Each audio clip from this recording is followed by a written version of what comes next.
美國司法部透明騷消防嘅合影同塗黑嘅真相。一張喺美國司法部官網公開唔到24小時就神秘消失嘅合影，徹底暴露咗愛潑斯坦案所謂文件公開嘅荒謬底色。呢張有特朗普嘅相，隨文件公開之後唔夠一日就突然下架，周日又無端復現。官方解釋就話為咗保護受害者私隱，卻難以掩蓋諸多疑點。司法部副部長布蘭奇辯解話，因為特朗普喺相入邊就移除，實在荒謬，撤回只係為咗重新審查私隱風險。但呢番說辭錯漏百出，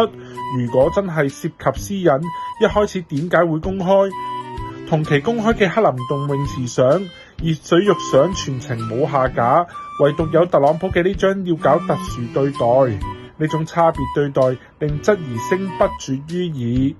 特朗普同愛潑斯坦嘅交集本身就經唔起推敲，兩人喺90年代到21世紀初來往密切，愛潑斯坦可以自由出入特朗普嘅海湖莊園就足以說明。2003年愛潑斯坦生日，特朗普寄咗張露骨內容嘅賀卡，被曝光之後雖然否認，但始終攞唔出反駁嘅證據。佢自稱早就同愛潑斯坦決裂，但案件檔案入邊卻留低唐納德特朗普嘅來電記錄，呢段決裂史睇落實在模糊。今次文件公開近似選擇性透明，司法部話有200幾名律師全天候審查文件，但結果有足足550頁內容被完全塗黑，包括255頁連續文件同大陪審團核心記錄，仲有至少15份文件無故下架。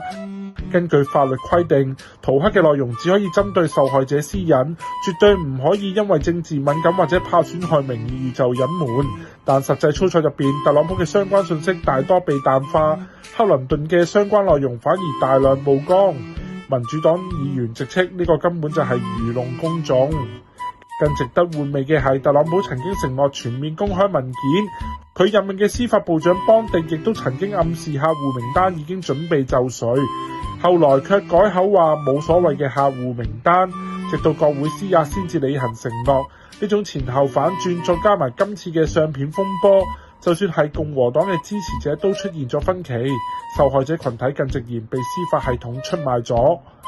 布蘭奇不斷強調冇保護知名人士，但相片離奇操作、關鍵內容被塗黑、差別化曝光等嘅事實，不斷削弱呢番說辭嘅可信性。而特朗普一邊鬧民主黨編造假消息，一邊又試圖將焦點轉向克林頓等政敵，卻始終迴避賀卡真偽、海湖莊園交往細節等具體疑問。